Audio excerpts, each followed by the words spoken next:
All right, so the tour pretty much just got underway with the neighborhood. You guys started last night. How did that go? It was great. This is our second time in the States, but we did South by Southwest in March, but we haven't really been anywhere around this kind of area. So it's amazing. The shows, like most of the shows, are sold out. I think we were all discussing that before, and so it's amazing, man. We're still getting used to this whole people knowing who our band is thing. Like, we've been together for 10 years in Manchester, just making records for ourselves. So the fact that we get to come out here is it's really humbling, really. You know, it's quite remarkable for us.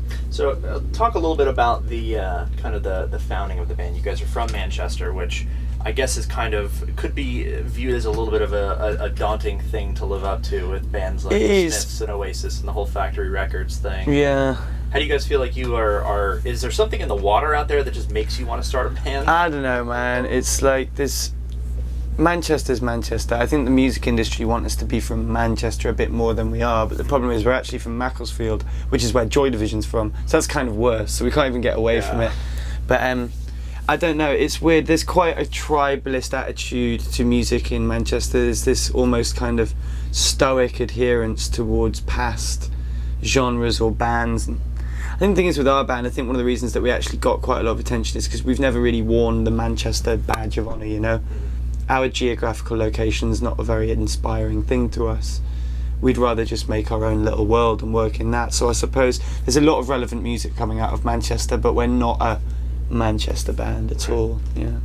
And you mentioned a little bit of not wanting to be kind of tied in with the nostalgic feel of where you're from necessarily, and the name of your band, the 1975, almost insinuates a sort of nostalgia, but there isn't really. You kind of have a Kooks, Arctic Monkeys type vibe. Yeah, I don't know. It's odd, you know, like the band name actually has no reference to any year. It comes from the story is kind of interesting. Like, I hate asking bands about. I'll tell you the story. It's kind of an interesting story. Yeah, I suppose it's been slightly romanticised a little bit, like what happens, you know, when people want rock stars to be born. But I think, basically I met this artist when I was on holiday. I was about 19, and he gave me all of this beat poetry just as kind of something to take back.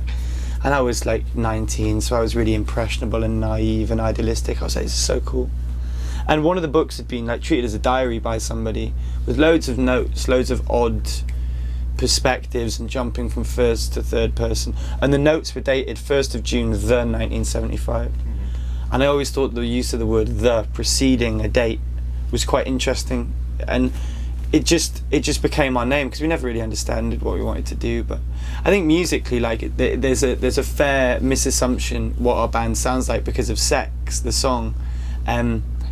That track is probably the most different sounding song that we have. It's the only it's like the most guitar driven song, and I think it's because we wanted it to be quite raw and quite brash, and we've never put music out, so we never really thought about like what did people hear first, what did people hear second, because so many people are starting to fall in love with our band. Well, so what I've heard, because they find something and then they find the rest of the material, which is there's a stark stylistic polarity in what we do. And that's just a reflection of who we are as people, you know. We're more inspired by Whitney Houston and Boyz II Men and Peter Gabriel and Michael Jackson than we are by any white rock band of the past 20 years, really. So I think you can hear that a lot more in our album and in our EPs. But Sex is a single.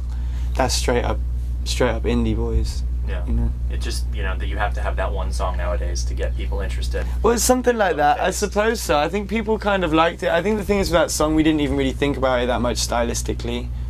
It was written acoustically, and it was quite for me it's quite a romantic song. So I think we wanted to juxtapose it with maybe a production that was quite brash. Yeah. But we've produced all of our records, we produced all of our EPs in my bedroom, so we had free reign to do whatever we wanted. And the fact that we did a video for the Sex first meant that people heard it first, but people are soon learning that our band doesn't sound like anything.